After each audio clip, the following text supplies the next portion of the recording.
to my channel. It's Jheniecee, and today we are going to be doing a TV show review, and we're going to be talking about the Queen Charlotte, the Bridgerton spin-off. So before we get into it, don't forget to like this video, comment your thoughts so we can have a little chat in the comment section, subscribe to my channel for more videos like this, and let's get into it. So honestly, I did not expect to enjoy this as much as I did. I did watch Bridgerton, like a bit of Bridgerton, like the first few episodes of Bridgerton. I didn't enjoy it at all. But then I thought to myself, let me watch Queen Charlotte Bridgerton story. And from the first scene, I was hooked. I was hooked. I was like, honestly, you know, I think you have to be that type of person to enjoy these kind of stories, like the whole forced marriage thing, and then they end up falling in love, because obviously they're going to fall in love, and I see all the spoilers on TikTok anyway, so I knew they were going to fall in love. Yeah, I think the first scene, just I was like, yeah, I'm gonna watch this, I'm gonna enjoy this, and I did. So the first scene started off with Adolphus, Charlotte's brother. She wasn't queen then, telling her that she basically had to marry the king of Britain for the great experiment, and to also help them, you know, the black people, I guess, in Germany. Like it would help. Well, he didn't actually tell her that at that point, but that's what the great experiment was to him and their people. But yeah, so that was the first scene, him telling her that she had to get married to the king of the UK, and she was like, no, but then she kind of had to anyway. So she got to the UK, they got there, and then she actually tried to run away, but as she was running away, King George actually caught her, and then from then on we saw their spark, and it was like, yeah, they're definitely gonna fall in love. And it's just like, I think the first episode was so good because it literally explained the storyline really simply, and it just kind of like hooked you, it made you want to watch more. So again, in the first episode we saw the spark between King George and Queen Charlotte. They did get married and there was a spark. It was really, really cute. Their chemistry was 10 out of 10. They had amazing chemistry. But then after they got married, King George was like, no, he's not going to consummate the marriage with her, and he basically shouted at her and told her to stay in Buckingham Palace, and he would go to Kew. And it was a bit like, what? So the next few episodes was just Queen Charlotte growing increasingly frustrated with the fact that she got married and she can't even spend time with her new husband. She's lonely. She did spark up a friendship with Lady Danbury, but it wasn't a proper friendship at that point, and she just grew increasingly frustrated. Now, when it comes to Lady Danbury's storyline, her storyline started from the beginning. She was married to this old man, Lord Danbury, and I'm not gonna lie, their intercourse scenes were so funny because it was just so unserious. Like, it was a bit like uncomfortable, but it was kind of funny though at the same time. That was her storyline, being married to Lord Danbury, and then she also kind of used her friendship, her budding friendship with Queen Charlotte, to give information to Augusta about the relationship between King George and Queen Charlotte, because Augusta, King George's mum and the former queen, she was wondering whether they consummated their marriage because obviously she wanted an heir. And so Lady Danbury is basically forwarding information to Augusta so that would give Lady Danbury and Lord Danbury certain benefits within society. And that was basically the first few episodes, the storyline of the first few episodes. Then we kind of see a shift. Queen Charlotte basically is like, no, sorry, that's her husband. So she went and got him, and they started having intercourse a lot. But like, obviously King George had his illness, so he was kind of trying to hide that from her, so he was still being distant with her. And then their relationship kind of got a bit rocky, because after the first time they had intercourse, he kind of just left her, and then she felt hurt by it. But then they kept having intercourse on even days just because they couldn't resist each other. And that was basically the middle part of the series. It was like obvious that they like had feelings for each other, but they were doing the whole even days and stuff like that, trying to make an heir. Obviously that's not really why they were doing it, they liked each other, that's why. So that was the middle part of the series. It was just like kind of building up the story in a way. And then we also saw Lord Ledger's daughter, Lady Violet. We saw her relationship with Lord Ledger.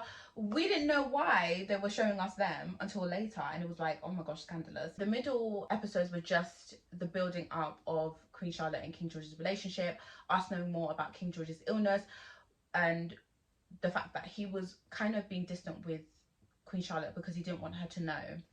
By the way, still to this day, we don't know what his illness was like, and the treatment was a bit like, was mad. Like, what is this treatment? What is this illness that you need this treatment? Like, it didn't really seem like treatment.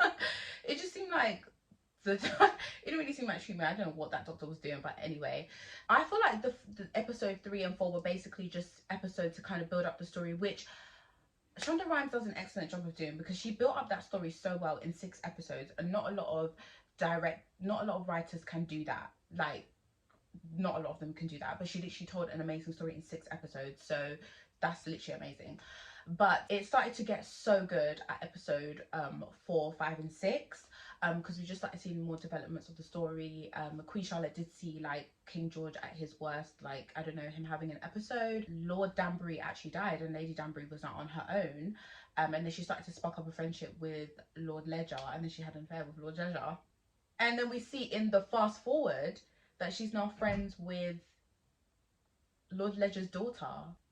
And it's like, girl, this is messy. It was messy. So episode 4, 5 and 6 was actually my favourite. I don't know. It was my favourite episodes because it just, like, the story started to build up so much more. We did get a fast forward as well of Queen Charlotte and her, like, family, all the sons that she had, all the sons and daughters that she had. And she basically was forcing one of them to have an heir because none of them had heirs and they weren't doing their duties as royals. So that was quite entertaining. I do love Queen Charlotte's character, especially as, like, the older Queen Charlotte. I feel like the episode 5 and 6 was so cute because it just kind of showed, like, how Queen Charlotte and King George actually did really love each other, and it was so cute. And then obviously the scene where he goes, "I love you," from them, you know, that scene, I could recite it by the time I watched it because I saw it so many times on Twitter. But that scene was just like, chef's kiss. And then throughout the end of the series we find out that Queen Charlotte is pregnant with the heir, and she gives birth, and King George is not allowed to see it. I think that's custom obviously there, but he wanted to be there, and he basically told the Archbishop and the Prime Minister, "Do you still want to have your jobs?" because they didn't want him to be in there, so they let him in.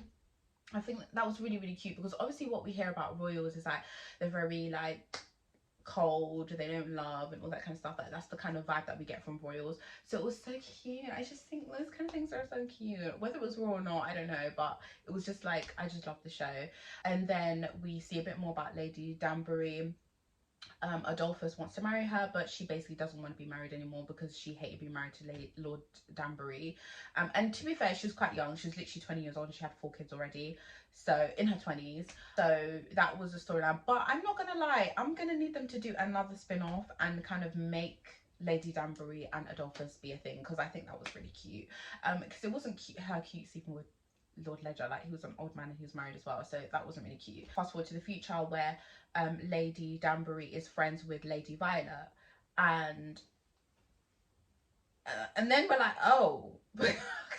And then Lady Violet kind of basically clocks on because she found the hat that Lord Ledger made for Lady Danbury, but they didn't really expand upon that, like whether she actually knew or whether she just suspected or she was kind of confused. But we don't actually know because they didn't speak about it. Moving on to the last episode, King George now has to speak in front of, like, basically Parliament or the important people in Britain, because they're kind of concerned as to why he's hiding. Obviously he's in treatment at this point, and let's talk about the treatment, because what was that doctor doing and what is his illness? Because what kind of treatment is that? I don't get it. I was so confused, and like I really kind of wanted to know what the illness was, but I'm gonna go and like research like what his actual illness was, because I was really curious. He kept having episodes when he was supposed to go and speak in front of the important people of the Britain, but then they threw a party and it all went well. Like, he spoke in front of them, they danced together, they were in love, and then Queen Charlotte told him that she was having another child. So the ending, I think, was 10 out of 10. And then we also got to see that King George was actually still alive, because that was one thing that I was wondering about. Obviously because I didn't watch Bridgerton, that's one thing I was wondering about. Was King George still alive or was he dead? But he was actually still alive, and I think the last scene was absolutely so cute because he was still alive and they still had that connection, and it was just so cute. I'm sorry. Usually I don't like these type of shows like that, but obviously when they're like period type shows, I think it's a bit more interesting. And when it's like a forced marriage kind of thing and they fall in love, that kind of stuff is really interesting, and I find that quite fun and entertaining. But I think the last scene was actually chef's kiss, and it was nice because like Shonda Rhimes shows so much versatility, because like if you watch like a lot of her other shows, she doesn't really do that kind of stuff in her other shows. She shows so much versatility. But the last scene where he was having an episode, and then she kind of went under the bed, and then he followed her under the bed, and then they held hands and he kind of came to, it was just like, this is what you call a love story. Like, we showed the beginning and we showed like not the end, but like almost to the end. So yeah, I personally feel like Bridgerton was one of my favorite shows that I've watched this year. The storytelling was 10 out of 10, and I think it kind of sets itself apart, because a lot of TV shows nowadays, they don't really storytell. Like, the storytelling is not great, but the storytelling is not great, and it's because like they usually have like really short seasons. There's no such thing as 22 episode seasons anymore. Everything's 10 episodes or 6 episodes. But Shonda Rhimes really told an amazing story in 6 episodes, and I think that takes great, like, I think that's amazing, because nobody else is doing that in 6 episodes. Do you know what I mean? Even in 10 episodes, they're not doing like proper character development. But obviously there was a bit of character development because some of the characters were already in Bridgerton, but some of the characters weren't. So the storytelling was 10 out of 10, and I kind of want her to do more spin-offs. And I'm gonna watch Bridgerton now, just because, just so I can understand it a bit more. But I personally think the show was so good, and obviously it wasn't completely historically accurate, but they did say that in the beginning.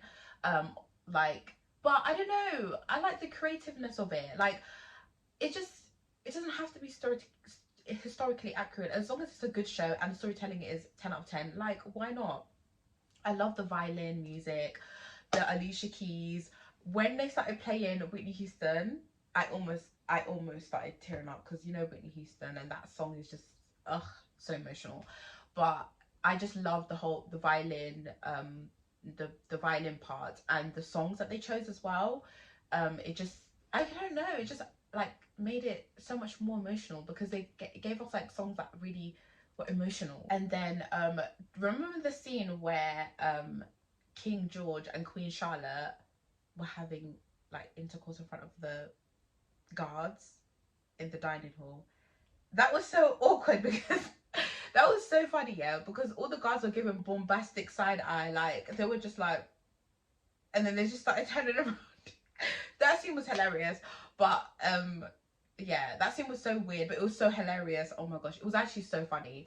That was the funniest scene of the film. There was a lot of funny moments obviously in the show. I think like the funniest moments were like Queen Charlotte, as in the future, kind of telling off her children for not being proper royals and not doing royal duties and having heirs and stuff, and her obsession with it. And obviously Lady Danbury and Lord Danbury's obsessions, that was hilarious, I'm not gonna lie. It was just so awkward and like weird. Yeah, I did really enjoy Bridgerton. I think it was like a little bit funny, but then it was really serious as well, and it had such great storytelling. I get the hype around Bridgerton, because at first I was like, what's the hype? Because I didn't really enjoy the first Bridgerton, but this one, 10 out of 10, and I'm now going to watch the other one. But I hope you enjoyed this recap / review of Queen Charlotte, the Bridgerton story, and let me know what you guys think in the comments. I'm actually going to do another video on a certain movie that is exactly like this. It's not the same characters and all that kind of stuff, but it's like a similar storyline, really similar, and I think you guys will really enjoy it, because if you enjoyed Queen Charlotte, the Bridgerton story. So I'm going to do another video on it. But yeah, I hope you guys enjoyed this video. Don't forget to like this video, comment your thoughts, subscribe to my channel for more videos like this, and I'll see you guys in my next video. Bye.